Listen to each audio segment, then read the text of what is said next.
கர்மா என்றால் என்ன என்பதையும் எண்ணங்களின் சக்தி எப்படி நம் வாழ்க்கையை மாற்றுகிறது என்பதையும் இந்த கதை தெளிவாக விளக்குகிறது.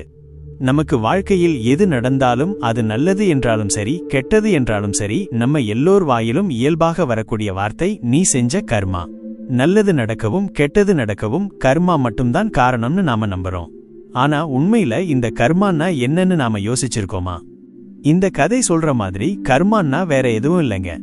நாம சொல்ற சொற்கள் மற்றும் நம்ம மனசுக்குள்ள ஓடுற எண்ணங்கள் இவைதாங்க கர்மா. நாம வெளியில ஒரு பாவமும் செய்ய வேண்டாம். யாரையாவது மனசுக்குள்ள கெட்டதா நினைச்சாலே போதும், அதுவே நமக்கு எதிரா ஒரு நெகட்டிவ் கர்மாவா திரும்பி வந்துடும். கர்மா எப்படி வேலை செய்யுதுன்னு புரிய வைக்க குரு தன் சீடர்களுக்கு சொன்ன இந்த கதை ரொம்ப பவர்ஃபுல்லானது. ஒரு ராஜா யானை மேல ஊர்வலம் போய்கிட்டு இருக்கார். திடீர்னு ஒரு சந்தன கடை முன்னாடி வரும்போது ராஜாவுக்கு ஒரு எண்ணம் தோணுது. பக்கத்துல இருந்த மந்திரி கிட்ட, மந்திரியாரே ஏன் தெரியலை, இந்த கடைக்காரனை தூக்குல போட்டுடணும்னு என் மனசு சொல்லுதுன்னு சொல்றார். இதை கேட்ட மந்திரி அப்படியே அதிர்ந்து போறார். ஆனா ராஜா அதுக்குள்ள அந்த இடத்தை கடந்து போயிடுறார்.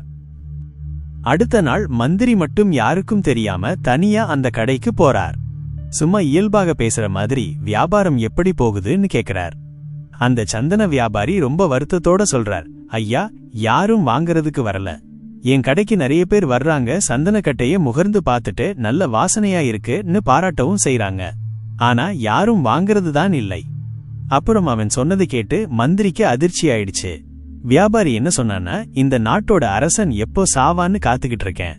அவர் இறந்தா எரிக்க நிறைய சந்தனக்கட்டை தேவைப்படும்.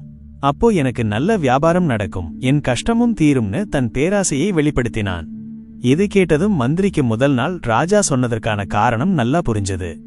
அந்த கடைக்காரனின் கெட்ட எண்ணம் தான் ராஜாவுடைய மனசுல அந்த நேரத்துல ஒரு எதிர்மறை அதிர்வை உண்டாக்கி இவனை கொல்லணும்னு சொல்ல வச்சிருக்கு. ரொம்ப நல்லவராயிருந்த அந்த மந்திரி இந்த விஷயத்த சுமூகமா சரி செய்ய முடிவெடுத்தார். தான் யாருன்னு காட்டிக்காம கடைக்காரன் கிட்ட கொஞ்சம் சந்தனக்கட்டையை விலைக்கு வாங்கினார். அதை எடுத்துட்டு போய் ராஜா கிட்ட கொடுத்த மந்திரி, நேற்று நீங்கள் சொன்னீங்களே அந்த கடைக்காரன், அவன் இதை உங்களுக்கு பரிசா கொடுத்திருக்கான்னு சொன்னார். அந்த தங்க நிற சந்தனக்கட்டையை பிரிச்சு பார்த்த ராஜா அதோட வாசனையை முகர்ந்து பார்த்து ரொம்ப சந்தோஷப்பட்டார்.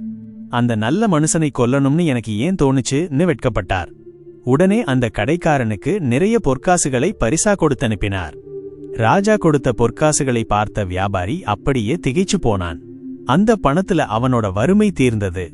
இவ்வளவு நல்ல அரசனை தான் தன்னோட சுயநலத்துக்காக சாகணும்னு நினைச்சோமேன்னு மனசுக்குள்ள ரொம்ப வெட்கப்பட்டு வருந்தினான்.